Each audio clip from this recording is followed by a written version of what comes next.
आप देख रहे हैं एमडी इंडिया लाइव। मैं हूं सुमैर अहमद। इस समय हमारे साथ मौजूद है अवध केसरी सेना के प्रमुख नीरज सिंह, जो कि अपने बेबाक अंदाज में जो अपनी बात को रखते हैं।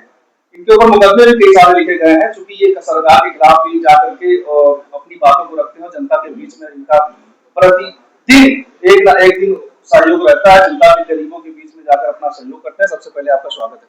बहुत बहुत धन्यवाद।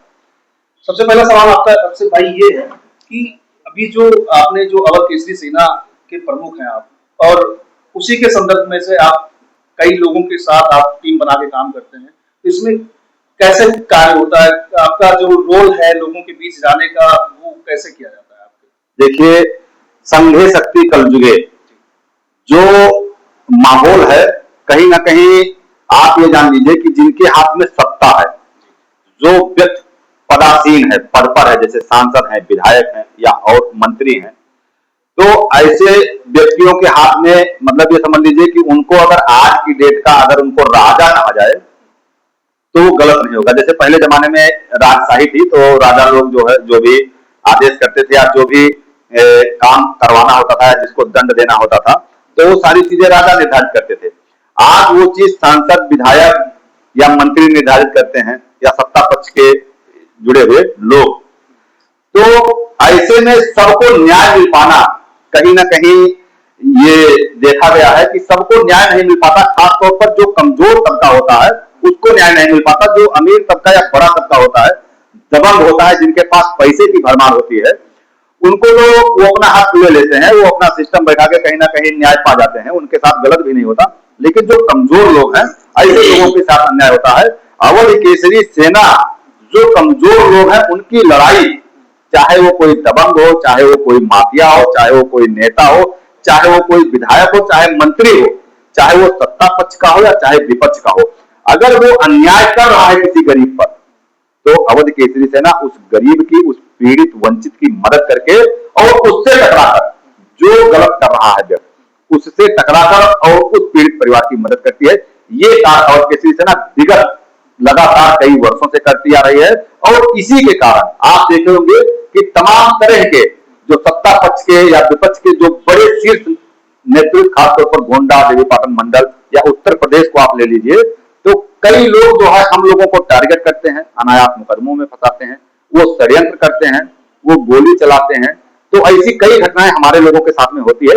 इसी का परिणाम है कि हम लोग कमजोर की आवाज बनकर जो है कमजोरों की रक्षा के लिए लड़ते हैं। तो किस वजह से वो हम लोगों को जो है कहीं ना कहीं दुश्मन के भाव से देखते हैं और हम लोग को निशाना बनवाते हैं। कल एक मामला आया सामने, डीएम आवास के सामने एक घटना हो गई, गोली लग गई है सुजीत को, तो उसके बारे में पुलिस से क्या अपील करना चाहिए?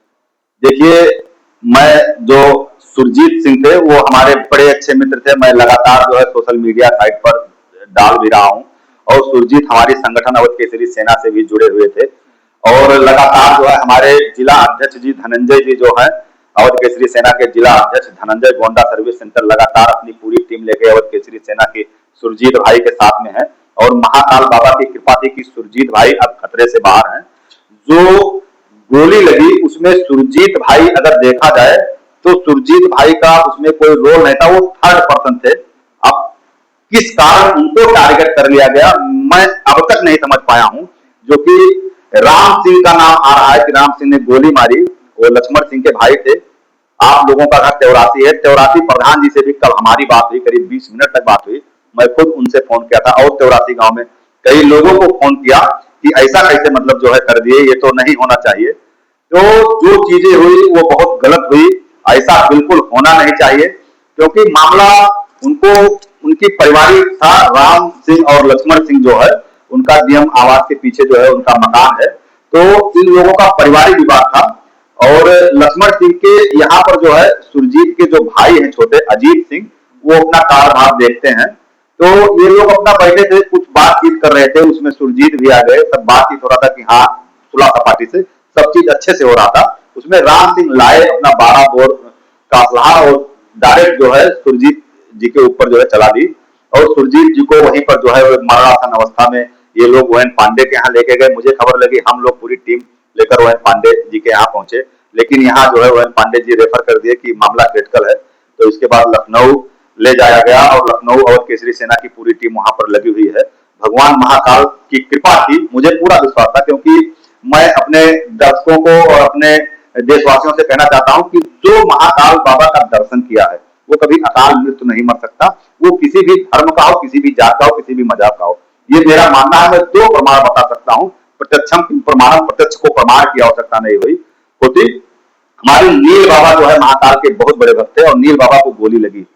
नील बाबा को गोली लगी और बहुत क्रिटिकल कंडीशन था, 15 दिन तक वेंटिलेटर पर थे, लेकिन महाकाल बाबा ने उनको जो है जीवन दान दिया। और कल सुरजीत भाई को भी गोली लगी, और मैं फोटो महाकाल बाबा के दर्शन वाला मैं सोशल मीडिया पर भी लगाया था, और अपने मित्रों से कहा कि ये महाकाल बाबा के दर्शन किए हैं, इनको कुछ होगा नहीं, बचेंगे, भगवान इनकी रक्षा करेंगे।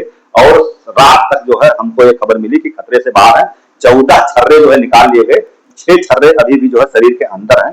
उनकी प्रक्रिया मतलब चल रही है। डॉक्टर बोल रहे हैं कि हाँ, उन पर भी जो है काम किया जाएगा, निकाला जाएगा, लेकिन खतरे से बाहर है। और ये सभी गोंडा वासियों समेत सभी देशवासियों की कृपा है, दुआओं का असर है कि हमारा भाई खतरे से बाहर है। और पुलिस पर मैं आता हूं कि पुलिस जो है अच्छा कार्य कर रही है। माननीय जो कप्तान साहब हैं, उनके नेतृत्व में गोंडा की पुलिस ने तत्परता से जो है जो भी अपराधी था उसको पकड़ा गया, और उसको नगर कोतवाली में बंद किया गया है। पूछताछ सारी चीजें जो है पुलिस कर रही है। पुलिस का कार्य इस मामले को लेकर बहुत ही सराहनीय था, और मैं कप्तान साहब को बहुत बहुत धन्यवाद अर्पित करना चाहता हूं कि इतना तत्काल जो है आपने जो भी आरोपी था उनको पकड़कर और सलाखों के पीछे आपके बहुत बहुत धन्यवाद के आप पात्र हैं।